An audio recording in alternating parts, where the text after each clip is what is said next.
नमस्कार दोस्तों। बांग्लादेश में लगातार हिंदुओं पर हो रहे अत्याचार, भारतीय दूतावास को खुलेआम निशाना बनाए जाने और भारतीय सीमा पर हालात बिगाड़ने की कोशिशों के बीच अब जो खबर सामने आई है, उसने पूरे दक्षिण एशिया ही नहीं बल्कि अंतर्राष्ट्रीय गलियारों में भूचाल ला दिया है।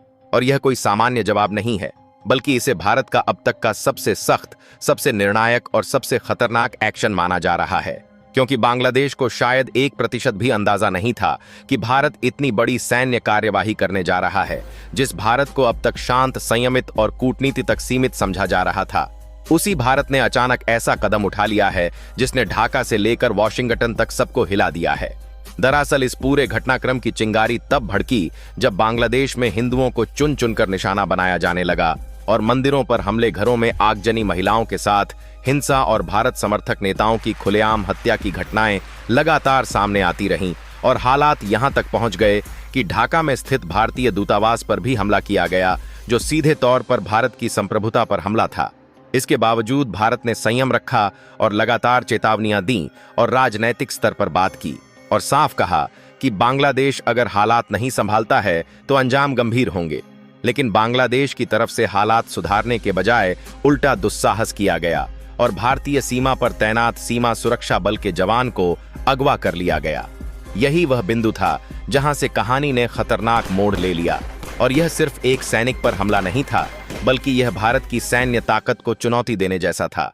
इसी एक घटना ने भारत को वह नैतिक और रणनीतिक कारण दे दिया जिसके बाद किसी चेतावनी, किसी कूटनीति और किसी समझौते की गुंजाइश नहीं बची थी।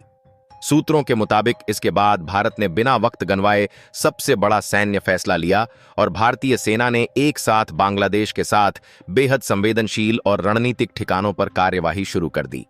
यह कोई सीमित ऑपरेशन नहीं था, बल्कि एक बहुआयामी सैन्य कार्यवाही थी जिसमें थल सेना, वायुसेना और विशेष बलों को पूरी तैयारी के साथ उतारा गया और सेना की टुकड़ियां सीमा पार कर चुकी हैं और ऑपरेशन पूरी तरह योजनाबद्ध तरीके से आगे बढ़ रहा है। इस सैन्य कार्रवाई के बीच सबसे चौंकाने वाली खबर यह सामने आई है कि बांग्लादेश के शीर्ष नेतृत्व में भगदड़ मच चुकी है और मोहम्मद यूनुस देश छोड़कर गायब हो चुके हैं। जी हां, वही यूनुस जिनके नेतृत्व में बांग्लादेश में यह पूरा बवाल खड़ा हुआ। और वही यूनुस अब अपने ही देश में नजर नहीं आ रहे हैं।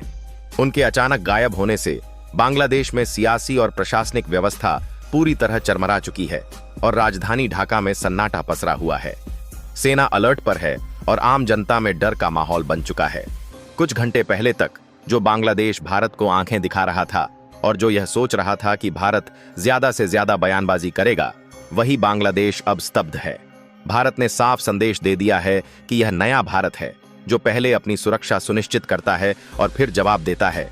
भारत ने सबसे पहले अपने सभी संवेदनशील क्षेत्रों, खासकर उत्तर पूर्व के संपर्क मार्गों को पूरी तरह कंट्रोल में लिया और उसके बाद ही यह बड़ा एक्शन शुरू किया।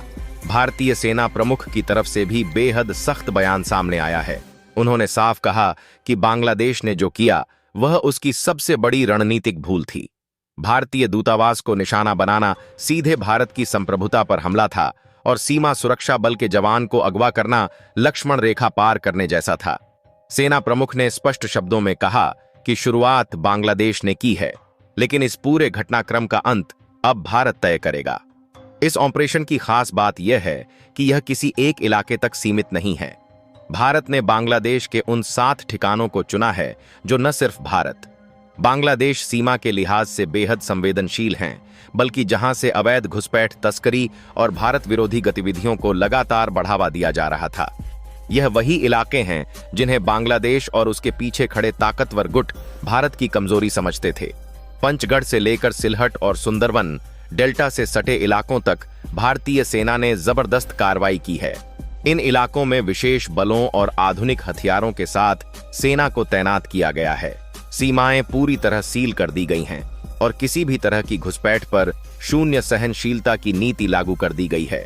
इतना ही नहीं, भारत ने समुद्री मोर्चे पर भी बड़ा दांव खेल दिया है और बंगाल की खाड़ी में भारतीय नौसेना पहले ही पूरी तरह तैनात है। इसका सीधा मतलब है कि बांग्लादेश अब चारों तरफ से घिर चुका है। जमीन, हवा और समुद्र, तीनों मोर्चों पर भारत की मौजूदगी ने बांग्लादेश की रसद, आपूर्ति और रणनीतिक विकल्पों को लगभग खत्म कर दिया है। उत्तर पूर्व के हवाई ठिकानों को पूरी तरह सक्रिय कर दिया गया है। असम और पश्चिम बंगाल के हवाई अड्डों से लगातार लड़ाकू विमान निगरानी कर रहे हैं। यह सिर्फ सीमा तक सीमित नहीं है, बल्कि बांग्लादेश के अंदर की गतिविधियों पर भी पैनी नजर रखी जा रही है। हर हलचल को ट्रैक किया जा रहा है और हर संभावित खतरे के लिए सेना पूरी तरह तैयार है। भारत ने साफ संदेश दे दिया है कि अगर बांग्लादेश की तरफ से अब एक भी जवाबी कोशिश की गई तो इसका अंजाम और भी ज्यादा भयानक होगा। हिंदुओं पर हो रहे अत्याचार अगर नहीं रुके तो भारत इस कार्रवाई को और आगे बढ़ा सकता है। यह सिर्फ चेतावनी नहीं है, बल्कि आने वाले और बड़े एक्शन का साफ संकेत है। पूरे बांग्लादेश में हालात तेजी से बिगड़ते जा रहे हैं। सत्ता पक्ष के नेता निशाने पर हैं, प्रशासन बिखरता दिख रहा है और कट्टरपंथी गुट हालात को अपने कब्जे में लेने की कोशिश कर रहे हैं। ऐसे में भारत ने यह स्पष्ट कर दिया है कि अब कोई समझौता नहीं और कोई नरमी नहीं होगी। यह सिर्फ एक सैन्य कार्रवाई नहीं है, बल्कि एक संदेश है कि भारत की संप्रभुता और उसके नागरिकों की सुरक्षा से कोई खिलवाड़ नहीं कर सकता। जो गलती बांग्लादेश ने की है, उसका खामियाजा उसे चुकाना ही पड़ेगा।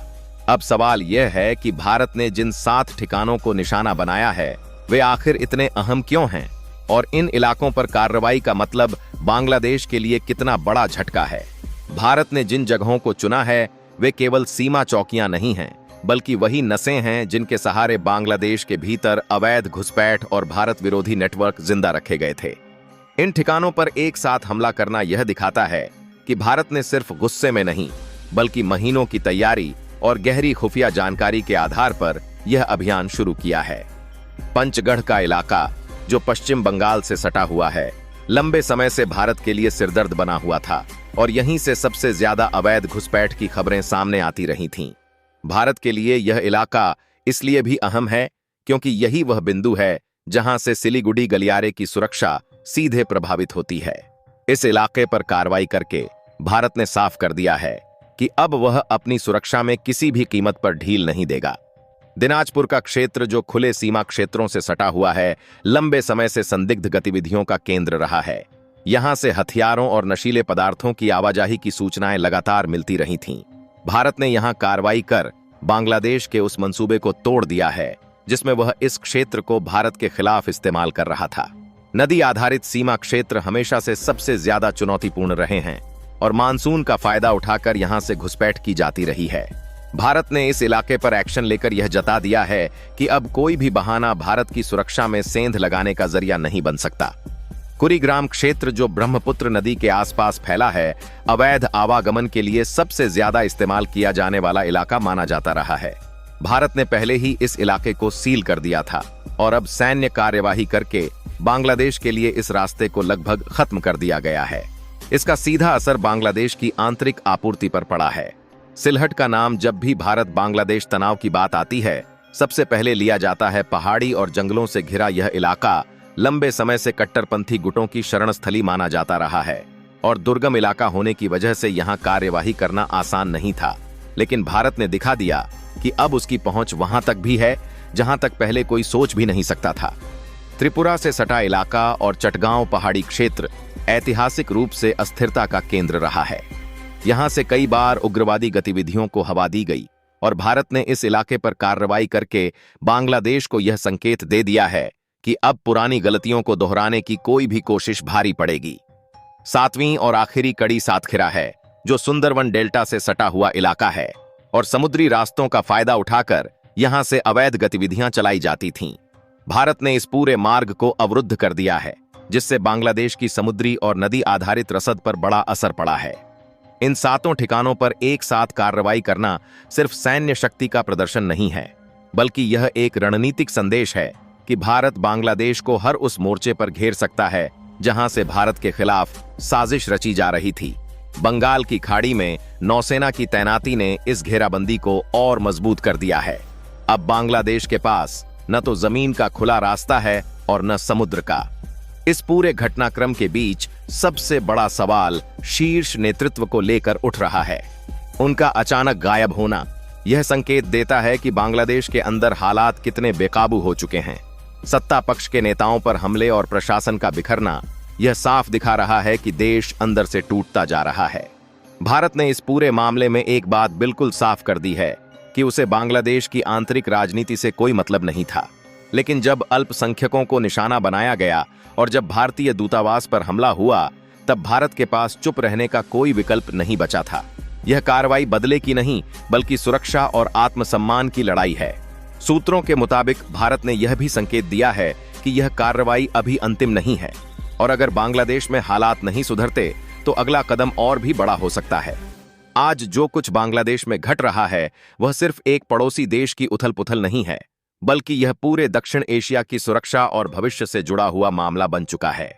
भारत ने जो कदम उठाया है वह लंबे समय से चल रही चेतावनियों और संयम के बाद लिया गया सटीक फैसला है। भारत ने अपनी संप्रभुता को सर्वोपरि रखा है और 7 ठिकानों पर एक साथ की गई सैन्य कार्यवाही यह साबित करती है कि भारत अब पहले से तैयारी करके निर्णायक वार करता है। नेतृत्व का पलायन उस व्यवस्था की विफलता का प्रतीक है जो अपने ही देश को संभालने में नाकाम रही।